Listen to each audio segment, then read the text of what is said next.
Madam ನಮಸ್ತೆ. ಹೊಸಬರಾಗಿ ಹೌದು. ಅಮೃತ cine ಕ್ರಾಫ್ಟ್ನ production ಹೌಸ್ನ ಮೊದಲನೇ ಸಿನಿಮಾ ನಿಮ್ಮದು ಲಾಂಚ್ ಆಗ್ತದೆ. ಹೇಗೆ ಅನಿಸ್ತಾ ಇದೆ ಬೀಂಗ್ ಅ ಡೆಬ್ಯೂಟೆಂಟ್ ಡೈರೆಕ್ಟರ್? ತುಂಬ ಖುಷಿ ಆಗ್ತದೆ ಆ್ಯಕ್ಚುಲಿ. ಆ್ಯಂಡ್ ನಮ್ಮದು ಪ್ರದೀಪ್ ಸರ್ ಜೊತೆ ಅನೌನ್ಸ್ ಆಗ್ತಿರೋದು ಇನ್ನೂ ಖುಷಿ, ಯಾಕಂದರೆ ಅವರು ನನಗೆ ಮೆಂಟರ್. ಸೊ ಒಟ್ಟಿಗೆ ಮಾಡ್ತಾ ಇರೋದು it's a very special moment. And ತುಂಬ ಖುಷಿ ಏನು ಅಂತಂದರೆ ಹೊಸಬ್ರಿಗೆ ಈ ಥರ ಅವಕಾಶ ಕೊಡ್ತಾ ಇರೋದು.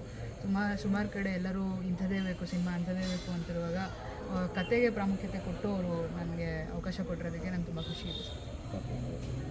ಮೊದಲನೇ ಸಿನಿಮಾ ಹೌದು.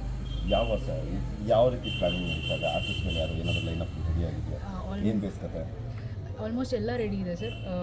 ಕಾಮಿಡಿ, ಎಮೋಷ್ನಲ್ ಕಾಮಿಡಿ ಡ್ರಾಮಾ, ಇಡೀ ಫ್ಯಾಮಿಲಿ ಬಂದು ಕೂತು ನೋಡುವಂಥ ಒಂದು ಸಿನಿಮಾ ಇದು. ಆ್ಯಂಡ್ ಇನ್ನೊಂದು ಸ್ವಲ್ಪ ದಿನದಲ್ಲೇ ನಾವು ಶೂಟಿಂಗಿಗೆ ಹೋಗ್ತೀವಿ.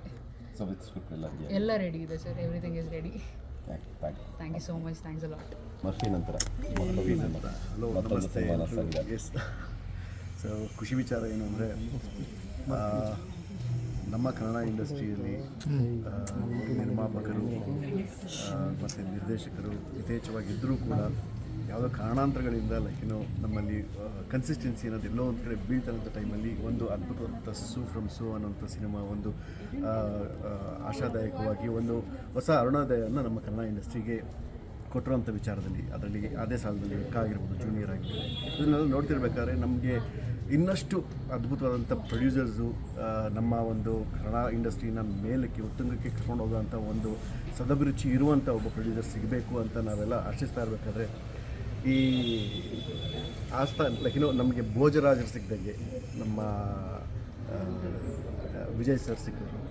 ಆ್ಯಂಡ್ ಇದಕ್ಕೆ ನಾನು I don't know how to thank him, because ಎಷ್ಟೋ ಜನ ಕಾಳಿದಾಸರಿಗೆ ಭೋಜರಾಜರಂತಹ ಒಬ್ಬರು ಕೃಪಾಕಟಾಕ್ಷ ಇದ್ದಿದ್ದಕ್ಕೋಸ್ಕರ ಅವರು ಆ ಒಂದು ಉನ್ನತ ಸ್ಥಾಯಕ್ಕೆ ಸೇರುವಂಥ ಒಂದು ವಿಚಾರಕ್ಕೆ ಅಲ್ಲಿ ಆದಾಗ ಇಲ್ಲಿ ಎಷ್ಟೋ ಜನ ಕಾಳಿದಾಸರು ಅಂತ ನಾವು ಹೇಳ್ತಿಲ್ಲ, ಬಟ್ ದೆನ್ ಕಲೆಗೆ ಅದಕ್ಕೆ ಆದಂಥ ಒಂದು ಪ್ರಾಪರ್ ಫೌಂಡೇಶನ್ ಅಂತ ಸಿಕ್ಕಿದಾಗ ಇಂಥ ವಿಜಯ್ ಅನ್ನೋರ ಅಂತ ಒಬ್ಬರು ಒಂದು ಪ್ರಾಪರ್ ಫೀಡ್ಬ್ಯಾಕ್ ಅಂತ ಸಿಕ್ಕಿದಾಗ ನಮ್ಮಲ್ಲಿ ಬರುವಂಥ ಸಿನಿಮಾಗಳು ಯಾವುದೇ ರಾಜ್ಯಕ್ಕಾಗಲಿ ಅಥವಾ ಹೊರ ರಾಜ್ಯಕ್ಕಾಗಲಿ ಅಥವಾ ಪ್ರಪಂಚಕ್ಕಾಗಲಿ ಕಡಿಮೆ ಅಲ್ಲ ಅನ್ನೋದು ಈಗಾಗಲೇ ಸಾಬೀತು ಮಾಡಿದ್ದಾರೆ ಹಳಬರು.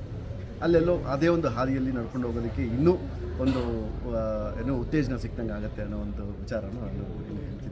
ನಾನು ಮರ್ಫಿನಲ್ಲಿ ಕಾಂಟೆಂಟ್ ನೋಡಿದ್ವಿ, ಈ ಸ್ಕ್ರಿಪ್ಟ್ನಲ್ಲಿ ಏನು ನೋಡ್ಬೋದು? ಕಾಂಟೆಂಟ, ಕಮರ್ಷಿಯಲ್ಲ, ಆ್ಯಕ್ಚುಲ್ಲ?